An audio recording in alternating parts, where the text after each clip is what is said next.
Hey, welcome to Dog Talk Live here from Soggy Acres Retrievers in lovely southern Wisconsin. I had a little minute here, so I figured I'd pop on. This will be the second Dog Talk Live we have done this week, so I'm staying true to my word to hopefully try to get some more in for you. The podcast, we actually are putting our Dog Talk Lives up as a Q&A, so we can help people. So when I get a question, I will repeat it so people can hear it on the podcast, and then I will answer it to the best of my ability. I hope everyone is doing great today. Like all Dog Talk Lives, the minute I started talking, I got pounced on by Scarlett and Memphis. So they are both here. They both very much want to be part of the Dog Talk Live event. And I guess they can't answer questions, but they are here. So they're right now biting me. They are right now trying to get on my lap, and they will probably be here. Here comes Memphis. She is the co-host of Dog Talk Live. Even though she always her back to you and licks my face. Hope everyone's having a great day. It is Thursday. It is 2 days until the Wisconsin Big Duck Opener, meaning our duck season starts. For those that do not know how seasons work, it is a split season where we are open for 9 days. We have 5 days where it's closed, and then it's open again until, I believe, the first weekend in December. So that is this weekend. I am excited. I call it Duck Camp 2.0 because we've had youth duck and we had teal season. So this is our third duck camp. Youth season we call Duck Camp 1.5.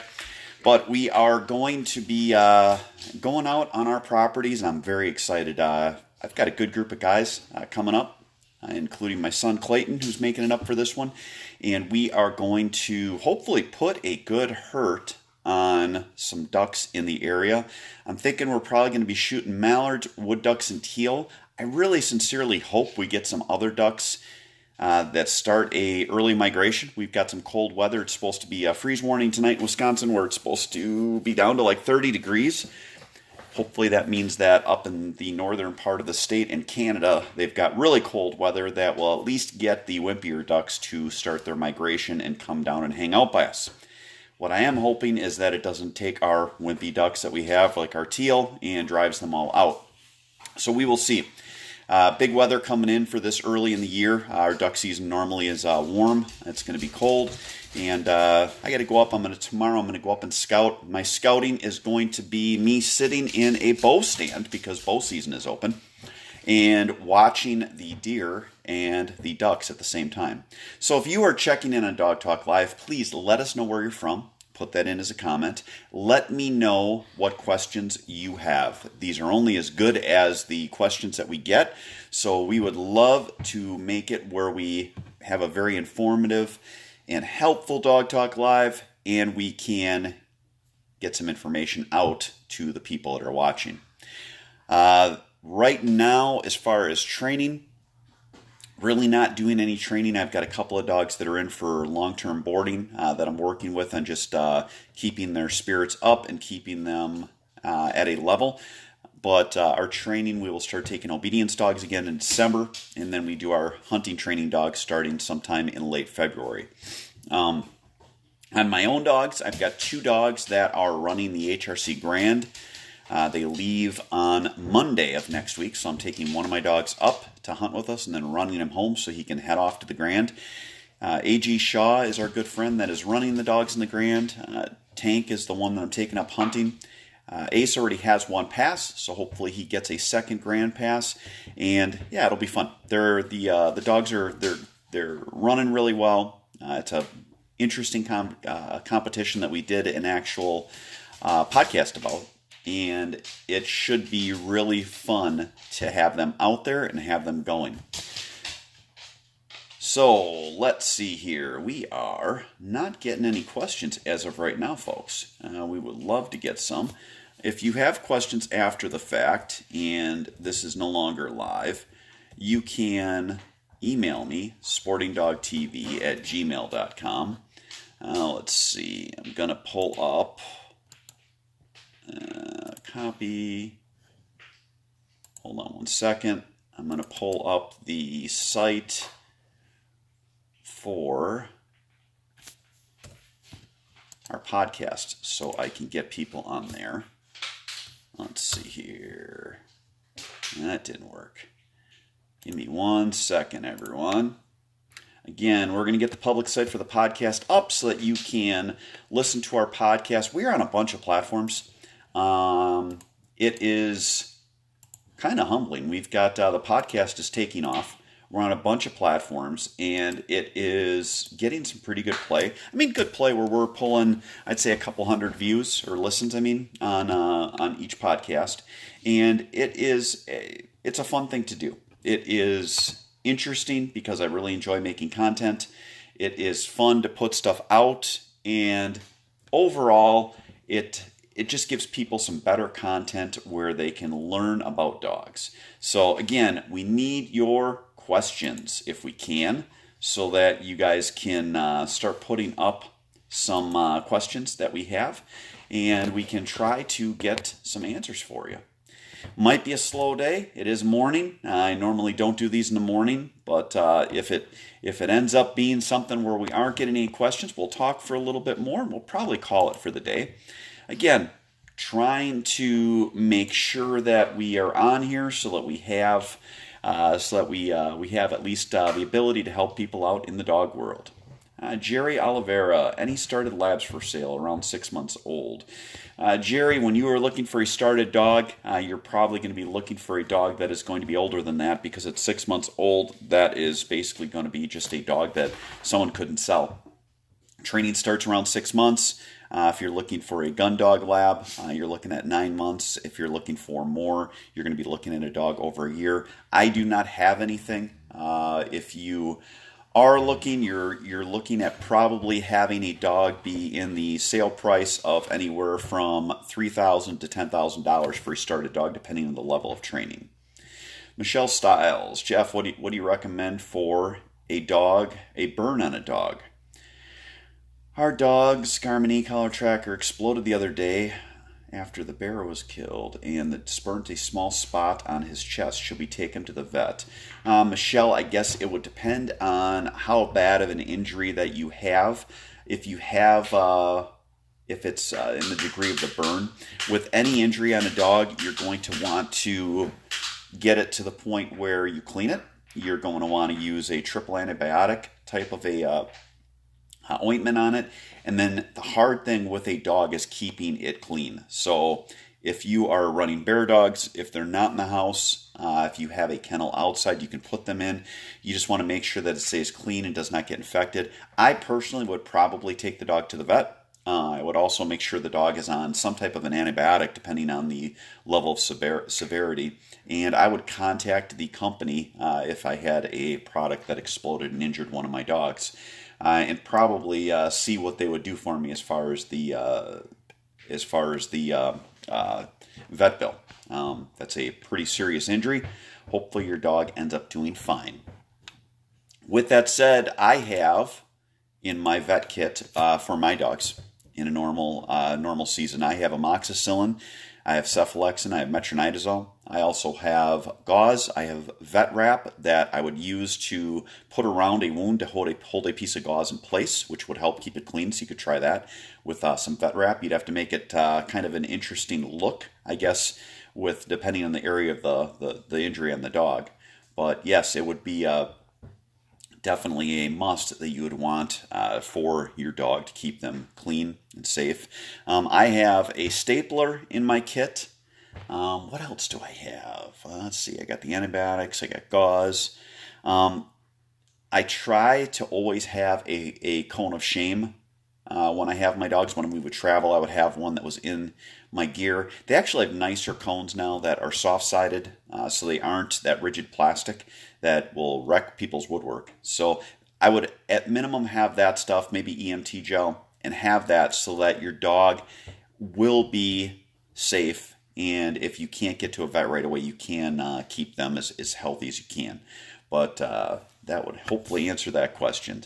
Please let me know what other questions you have and how we can help you out. Colin Frederick, how do I keep my dog from being rough on birds and pulling feathers? Recall him faster or worry about the collar correction that would make him and think that he needs to leave the bird. Colin, I would, if you have a dog that is being rough on birds, I would not throw the birds as a retrieve. I would work on walking with the dog at heel so that the dog is walking at heel and you are working on the hold command. Probably before that even, put the dog up on a raised surface, tell him to fetch, tell him to hold, and just work with him on mouth control so that he is under control. And from there, it would, you work to walking heel, and then I would make my retrieve shorter with a very,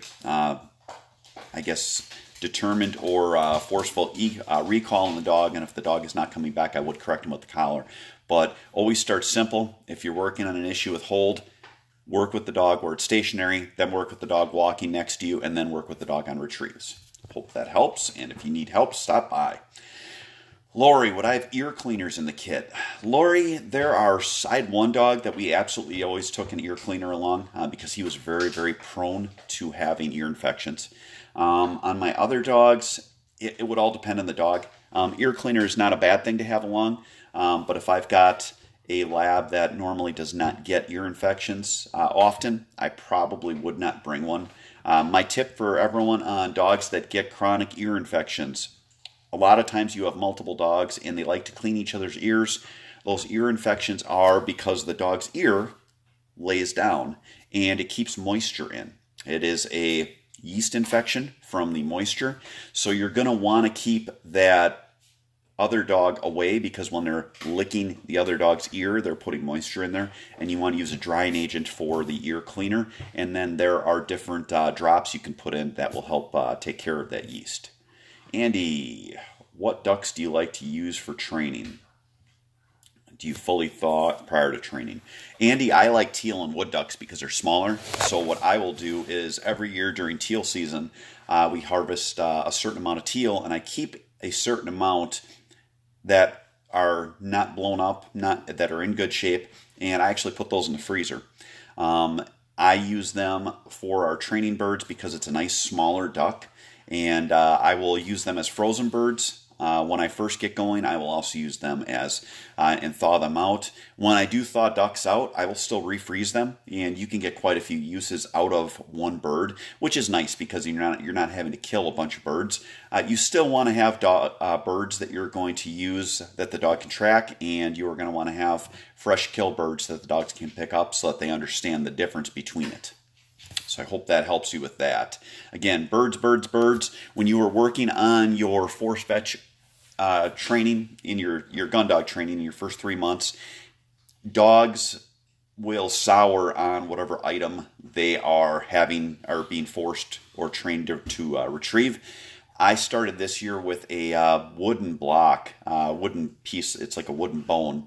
And I used that actually during my force fetch and had really good results with it because then when I transitioned to bumpers, the dogs didn't have a anger or a dislike for the bumpers.